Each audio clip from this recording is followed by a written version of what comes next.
Okay, class. And so let's try to proceed with loops in Python. No? And alam nyo, itong loops in Python, sa nakikita ko dito, ito yung kailangan ninyo mag-adjust ng konti. Ano? With regards to how you perform loops. Okay? Kahit yung simple lang. Ano? And for our objective at the end of the module, the student is expected to define a Python loop, discuss the different types of loop available in Python. Okay, so we have the for, while, and the break and continue. So, isa sa mapapansin nyo dito, class, wala na yung do while, no? So, ayan. No, wala na yung do while. And list and explain the loop control statements, which is the break statement, the continue statement, and the pass statement. Okay? And itong break and continue, wala namang pinagkaiba sa break and continue na alam ninyo. Okay? Now, itong pass, ito lang yung bago. So, this is much like saying that the body is empty. Or sinasabi natin na stubbing, no? Sometimes it's being used to create an empty body for just to test and finish the structural uh, form of our program, no? During design. And so, we have the following statements that we will be discussing. And what is a Python loop? Of course, you know, it's it's as simple as we wanted a body of our code to be repeated, 'di ba? Much like with the other programming language that we have. Okay? So we wanted to repeat a statement, isa lang, or group of statements. Okay? Group, no? Multiple. Okay, until such time the condition is true. And then if it's false, no, you can terminate already. So we have different types of loops, the while loop, no? The for loop and the nested loop. Ayan. And so what is a while loop, no? The while loop is used to iterate over a block of code as long as the condition is true. Well, ganun din naman sa ano, sa tawag dito sa I'm sorry. Ganun din naman sa for loop, 'di ba? While the condition is true. It's just that sa for loop kasi, class, no? When we are talking about for loop, it's mostly being used for operations on a particular data structure. Doon yung advantage niya. Okay? Ag- Uh, well, if you are going to compare the two. So, kung normal loops lang ang kailangan mo, it's best to use a while loop.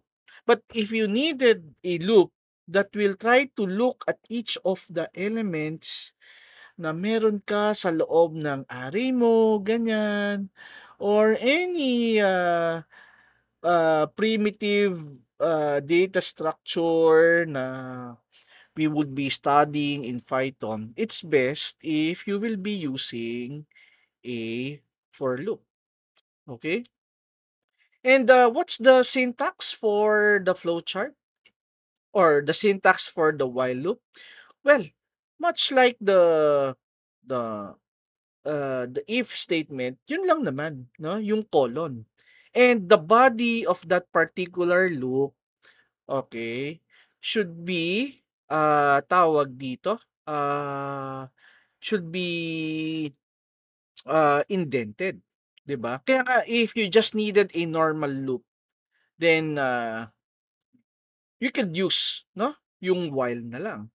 Like for example, if you just wanted to, let's say for example, no, uh, you started with x is equal to 0. Okay? Parati ko nalalagyan ng semicolon. Okay, so while x, no? While x is less than 10, no? Then you don't forget the semicolon. So you would want to say na, I wanted to print Python, no?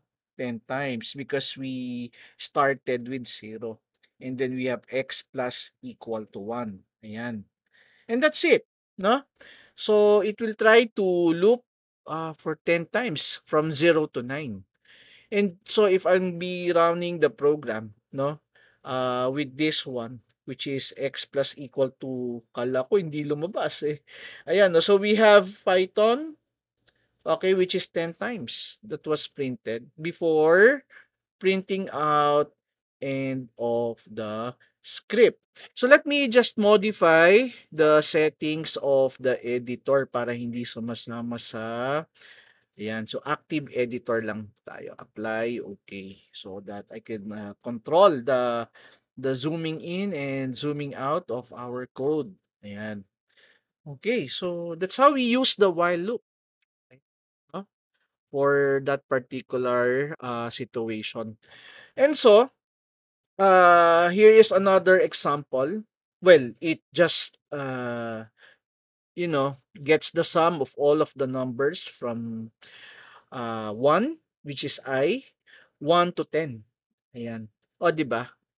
It's a simple loop. Okay, so kung dati parating for loop ang ginagamit nyo na for int I is equal to 0, I is less than or equal to 10, I plus plus, wala na tayong ganun, no? Yes, we do have that kind of version pero medyo iba na. Okay? And for simple loops, uh, you could use the while loop. Like much like how we do this one. Okay? Count is equal to 0. So while count is less than 9, no, it will try to increase its value hanggang 8. Is 9 less than 9? False. So therefore, hindi na siya ma-print. And then we have goodbye. Okay? So, how can we use else statement with loops? Okay. Python supports having an else statement associated with a loop statement. Wow. So if the else statement is used with a for loop, okay, the else statement is executed when the loop has exhausted iterating the list. So para siyang destructor, no? So parang siyang final or finally, no, when we are working with uh Java. So I was surprised with this one. It caught me by surprise, no? Using the else statement with loop. So tingnan natin. Take a closer look, no? Uh, yung else, okay, should be if you are going to use the while loop. Parang ganito mangyayari diyan, class. Remember yung finally na clause na for whatever happens once the particular block is finished executing, the finally clause will be executed. 'Di ba gano'n sa Java? Well, it has a counterpart with Python, but it's the domain is more of in the loop. So the example illustrates the combination of an else statement, okay, with a while statement that prints a number, okay, as long as it is less than 5. Okay? Otherwise, the else statement gets executed. Okay? So in our case here, no, is 5 less than 5, it's false already. So as what you can see, no? The else part will be printed. Kasi it makes sense dahil sa minsan class, meron ka ring gustong gawin on the last uh, loop, okay, of your logic, okay? Uh, when the loop is over, 'di ba? So yeah, it's a new feature, no? And honestly, it caught me by surprise also, no? Hindi ko napansin na meron pala siya na else part dito sa ginagawa natin. And so with this, no, if we are going to test it with this one, lalagyan natin ng else dito, no? We wanted to check kung ano ba yung value ng x. So most probably once we run this, the output of this else statement will be number 10. Kasi dun siya magpo-false eh. 10 less than 10. It's false. So if I'm going to run the program, we are correct, no? So the output actually is 10. Okay, so you have to take note of that, class, no? It's something new with Python, no? And yeah, it's you have here you have inside else. Okay, if this would evaluate to a false value already. And that's what you can see, inside loop, inside loop, inside loop. And then you'll have inside else afterwards. Okay? And that's basically with the while statement. Ayan, no? And so, class, eto na, no? Nandito na tayo sa for loop statements. And I do hope that you have learned something new, no? Na meron ng Python when it comes to looping. Yeah, like the while statement, no? Yeah. So, what is a for loop in Python? The for loop in Python, as what I've said, is more of used to iterate over a sequence of iterable objects. Pwede rin namang hindi. But mas okay pa rin yung while na lang gamitin kung hindi tungkol sa mga iterable objects ang gusto nating i-loop. Okay? And this iteration over a sequence is called traversal. Much like, for example, I want you to visit each element of the array. Or I want you to visit each element na meron kayo sa linked list ninyo.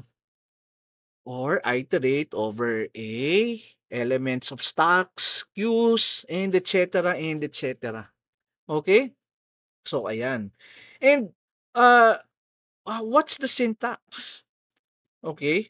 We have here, of course, yung hindi nawawala yung colon. So, we have here for value in sequence. Okay? And then, we have the colon. So, the val here, itong part na to, is the variable that takes the value of the item inside. Okay?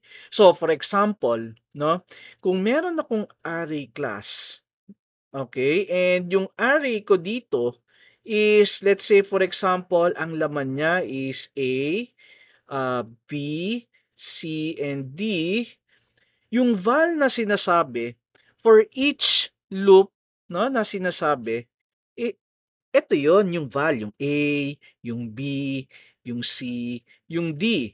So, ibig sabihin, for val in sequence and pangalan nitong list or array natin is, for example, ang pangalan niya data. For val in data, okay, print val. So, ang ipiprint niya, A, B, C, D. So, tingnan natin, no? With some further example. So, ito class. Let's say, for example, you have a list. Pero, pag-aaralan pa rin natin how do we create a list, ha? But, lists are something like just an array. Okay, so, makikita nyo dito, it is signified by a square bracket. Okay, so that's basically a list. Okay? And as what you can see here, you have sum is equal to 0. And ang gusto lang natin gawin dito is to get each of the elements sa loob ng list natin. Okay? And add them together and print them out. So yun ang gusto natin gawin. And take a closer look on how we iterate over the list. So you have for value for val is in numbers, 'di ba? Yung pangalan ng list is numbers. So, yung val, ito yung magiging value niya every time na maglo-loop siya, 6, 5, 3, 8, 4, tsaka 2. Okay? So, technically, no? Yung sa unang loop natin, okay, the value of val here, okay, is 6. Yun yung unang value niya. So, 0 plus 6 is equal, yung sum mo, magiging 6. 'Di ba? And so, maglo-loop na ulit. Okay? And the new value for val is 5. Ayan. Okay?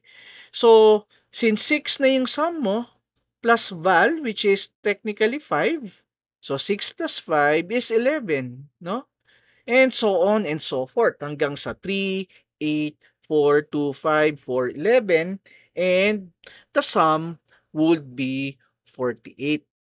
Okay? And yes, no, that's basically what the for loop is for. Okay? So, syempre, nasanay kasi tayo class, no, na when we are working with a for loop, 'di ba, ano, usually if we wanted to something like we have a statement like for integer I is equal to 0, I is less than 10, I plus plus. Ganito ginagawa natin eh. Okay? And then we have this something like teka, nawala yung cursor natin. So ito yung gusto nating sabihin, ano? And something like we have here, tumatalon yung cursor natin. We have something here like C out, I. So we wanted to do that, 'di ba? So ito, we know how this for loop works, right? And sa for loop kasi sa Python, wala na tong I is less than 10, I plus plus. So instead of I is less than 10, I plus plus, it has been replaced with a range function. So from range from 0 to 10, ganyan, no? So wala nang mga I equal to 0, I is less than 10. There's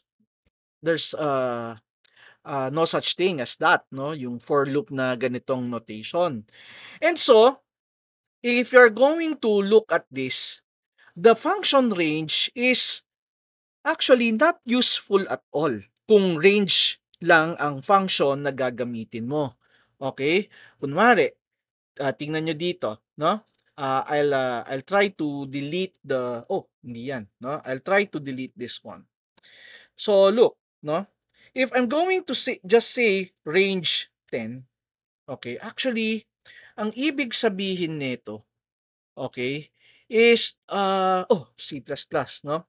Ang ibig sabihin nito is from 0 to 9. Okay? So technically, 'yan ang ibig sabihin niyan, no? Walang gamit 'yan. Okay? So 'di ba? Notice walang gamit.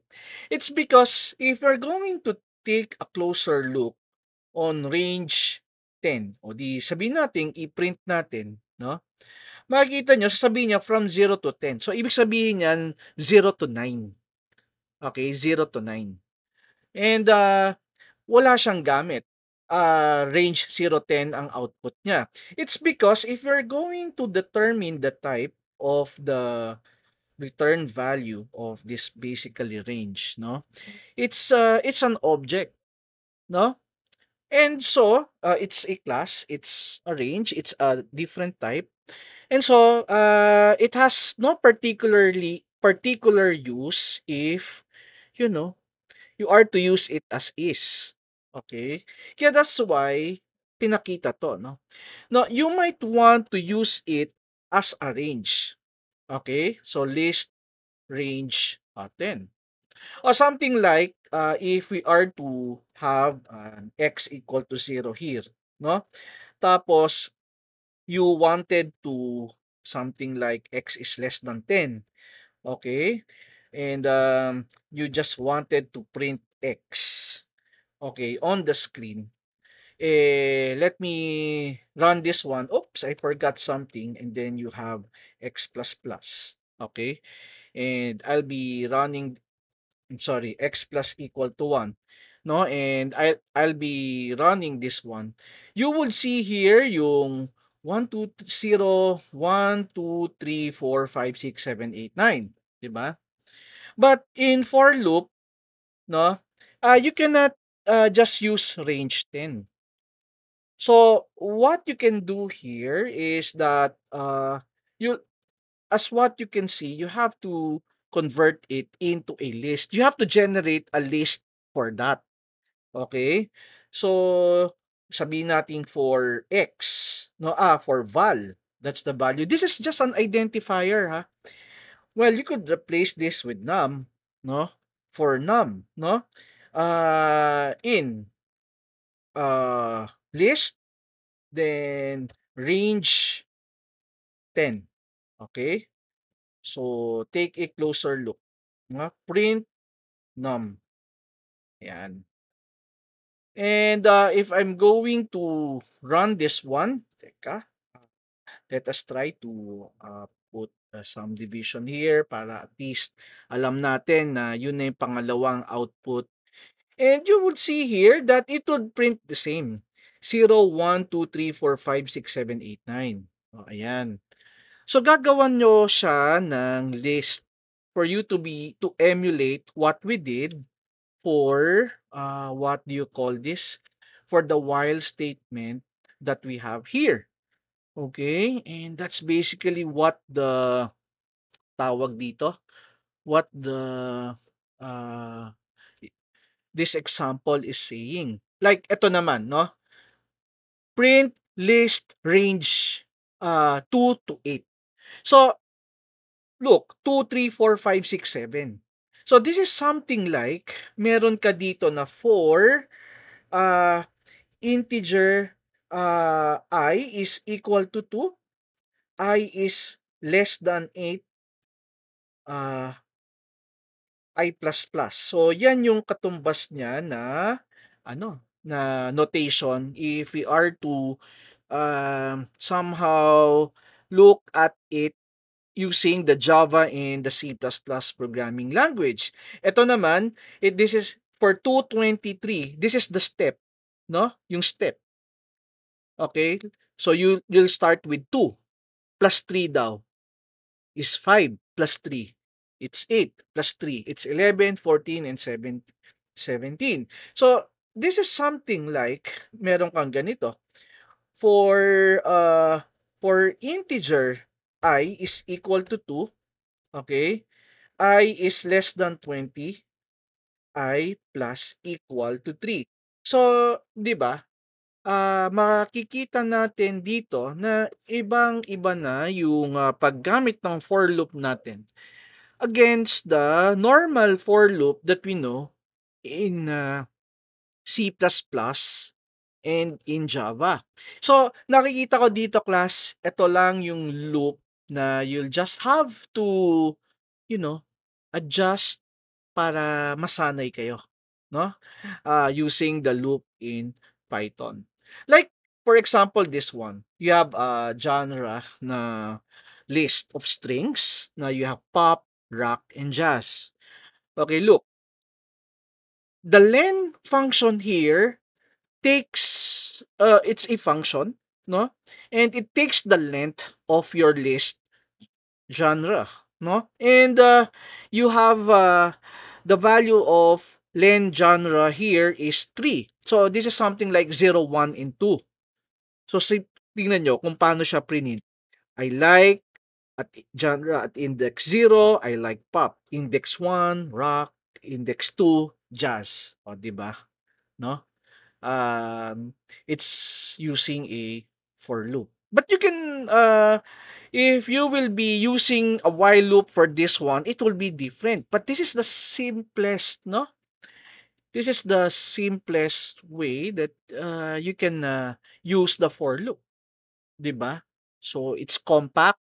and it's used in what do you call this, in primitive data structures that is built in Python. And so something like the while statement, you could also have the else statement with loops, no? So if the else statement is used with a for loop, the else block is executed only if the loop terminates normally. Ito may condition, no? So if the loop terminates normally without any exceptions, okay? So ayan, no? And not by encountering break statement. Ayan. Okay? So basically, that's it. Kasi tingnan natin, eh, like for example, ito, lagyan natin ng else, ha? Lagyan natin ng else. Baka ganun din sa sa while, no? Yung else dito, actually, we wanted to check if all is printed. Okay? Printed. Okay? However, dito, naglagay tayo ng if. Something like x is equal to 5. Okay? Pag x is equal to 5, gusto natin, we wanted to break from the loop already. Okay? Tingnan natin kung else is printed. Okay? So, if I'm going to run the program, okay, and makikita natin, so hindi rin. Ganun din sa ganun din sa while loop. No? That the else part will only be executed for a normal termination. Okay? So, applicable din sa while loop. Dito kasi nilagyan ko ng break if x is equal to 5. So, we tried to test it out. And it seems like it was not printed at all. Ayan. Okay, something like here, if num is equal to, I'm sorry, if num is equal to something like 5, ano? We wanted to break the loop already. However, for the else part, kasi gusto natin maglagay ng else, we want to, we want to print, no? All is printed, okay, in for loop. Ayan. Okay. So, yeah, let me just test this one.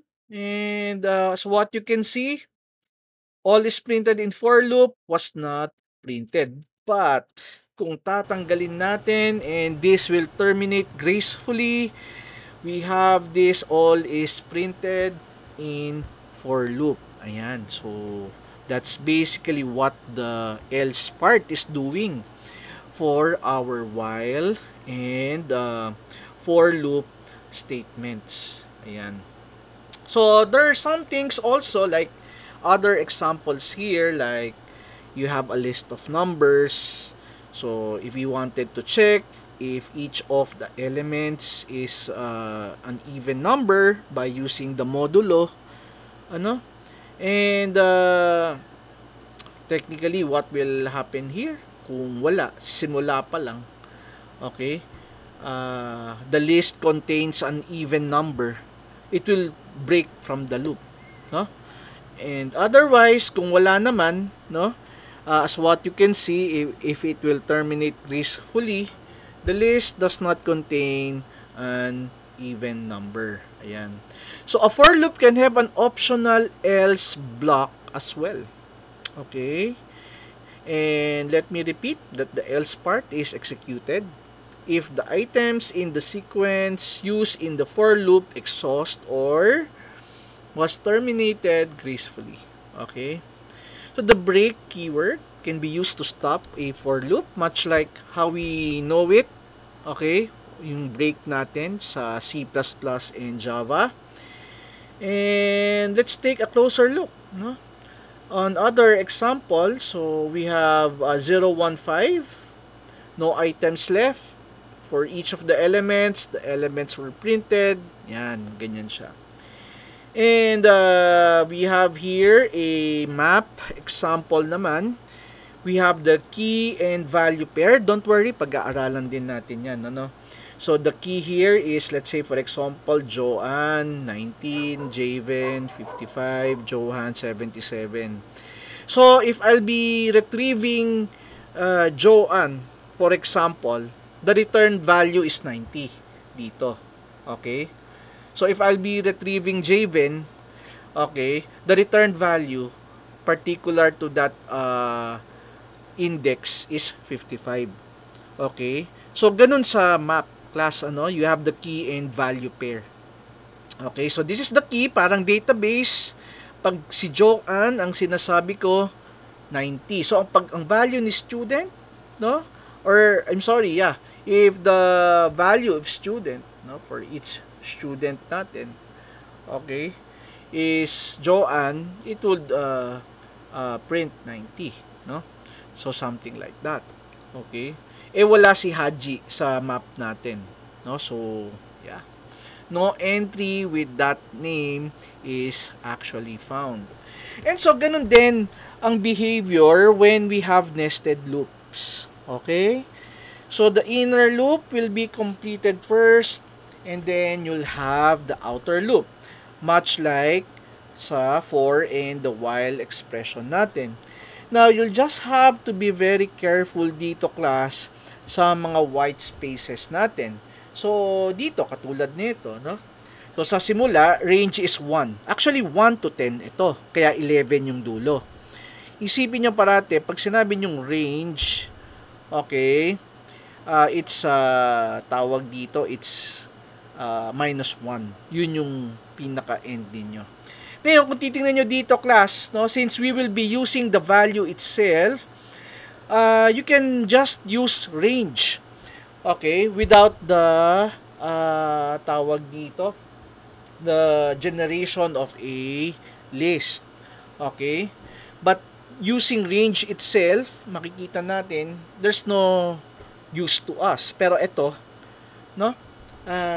If you use it in a for loop, it will act much like a list. Okay, pero hindi siya list, ha. It's a primitive value from 1 to 10. Okay? So, dito, notice, we will multiply each, para multiplication table. Kasi, yung I mo starts with 1. Tapos, you have to multiply it with J. 1 times 1 times 2 times 3 times 4 times 5 times 6, 7, 8, 9, 10. No? Instead of new line, space tayo. Tapos, new line, tapos 2 ulit. 2 times 1, 2, 3, 4, 5, 6, 7, 8, 9, 10, and so on and so forth. Okay, please take note, class, of how we use range here. We did not use it as a list or any sequence at all, but we use it normally. It's an object, and that's the only time that also that you could use it, no? When it's used in a loop. So you have the pass statement because yung break and continue, alam na natin yan eh. Okay, ang bago lang naman sa atin dito, class, is pass statement. So the pass statement in Python is used when a statement is required syntactically but you do not want any command or code to execute, no? Ayan. So well, break statement is a break statement. We all know what a break statement is, and also continue. The thing here is we do not know what is pass, and the syntax for pass is it's an empty, no? The body does nothing. Okay, take a closer look on this example.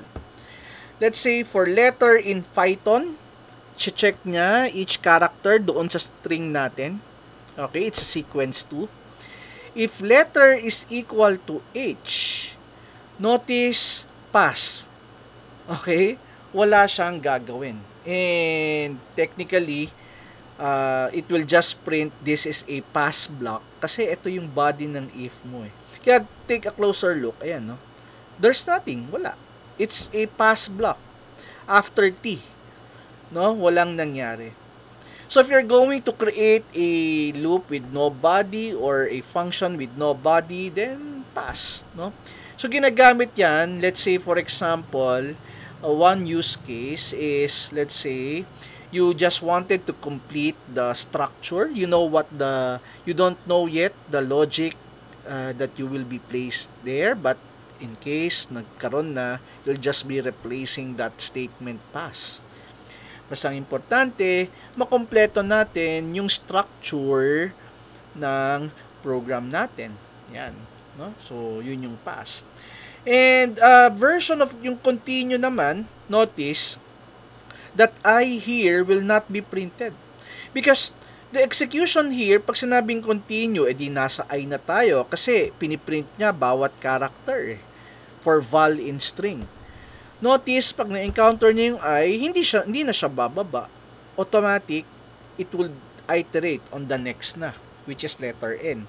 Kaya mapapansin nyo dito, hindi na na-print yung letter I because of the continue. And it's not something new, no? With regards to the break and continue, okay? With the C and C++ programming language. Kaya that's why hindi ko na siya tinuloy pang i-discuss in detail. Yan, because it's just a repeating syntax already with the former programming language that we have. Ayan. And so, sir, like, yung range kasi, 'di ba?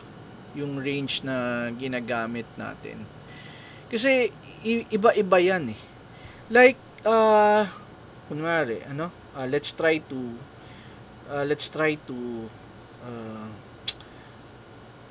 give more examples sa range para makita nyo, no?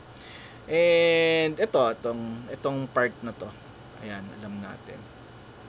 Ayan. So sabihin natin for x in sabihin nating range 10. Okay, print x. Okay? Tapos instead of maybe ang end natin is just a space na lang. Okay, para hindi mag new line. Tas after mag for loop, tsaka tayo maglagay ng new line. Okay? So let me run this program and you would see here this would print out from 0 to 9. Okay? So tandaan nyo yung 10 dito. Okay? Is basically yung last minus 1. So kunwari kung gusto mo masama yung 10, edi 11 ang ilalagay mo kasi minus 1 eh. Okay? Ayun, 10, di ba? Ngayon, sir, paano kung gusto ko magsimula sa 1? Dito mo i-adjust yan sa start. O, nagsimula sa 1. Okay? So, 1 to 10 ang ibig sabihin nito. Okay? So, you have 1 to 10 for the output. Okay? Sir, paano kung let's say, for example, sa 0 nagsimula hanggang 10? Okay? Or sabihin natin hanggang 20. So, 0 to 20. Pero, hindi, 21. Diba? Ayan. Para hanggang 20. Pero gusto ko ma-print, sir, yung 0, 2, 4, 6, 8, 10. No? By 2s. So, yun naman yung gamit ng third parameter dito. By 2. Ayan. So, plus 2. Every time na maglo-loop siya. Yun yung parameter na yun. So, if I'm going to run it, makikita mo, 0, 2, 4, 6, 8, 10, 12, 14, 16, 18, 20. Ganun siya. Okay, kaya nga sabi ko sa inyo, medyo magbabago yung pagkakaisip natin kung paano natin ginagamit ang for loop before. Sir, what if naman, no? Let's say, for example, we have negative 10, okay, hanggang ma-reach natin ang 0. Okay? So, syempre, positive 1 ang i-add natin, di ba? Para makarating tayo ah, ng 0. Okay? So, if we're going to look into that, no? So, you have 10, 9, 8, 7, 6, 5, 4, 3, 2, 1. Kung gusto nyo masama yung 0, okay, edi lalagay nyo dito hanggang 1. Kasi minus 1, 0. Kaya pag ano natin, 10, 9, 8, 7, 6, 5, 4, 3, 2, 1, 0. Di ba? It's how we control the loop. Syempre, kunyari kung negative 10 to negative 20, pwede rin naman. Ang increment mo is by negative 1. Ganyan. 'Di ba? So lalabas 10, 11, 12, negative hanggang negative 19. Kung gusto mo masama yung 20, pwedeng 21 or mag-else ka. Na pag yung last na, di isama mo na yung 20, something like that, 'di ba? So you do have a different option. Okay? So yun class, ganyan yung gamit ng range natin. So kung iniisip nyo, no, yung the usual for loop, 'di ba? Kasi lalabas nito, ito yung version ng for int x equal to negative 10, 'di ba? X is ano ba? Less than, no? Negative 21. Okay, edi mangyayari niyan, you will be having x minus minus. Yan. Ganyan yung niya, 'di ba? So anyway, no? Yan yung version ng for loop natin, no? And I do hope that you have learned something for today, no?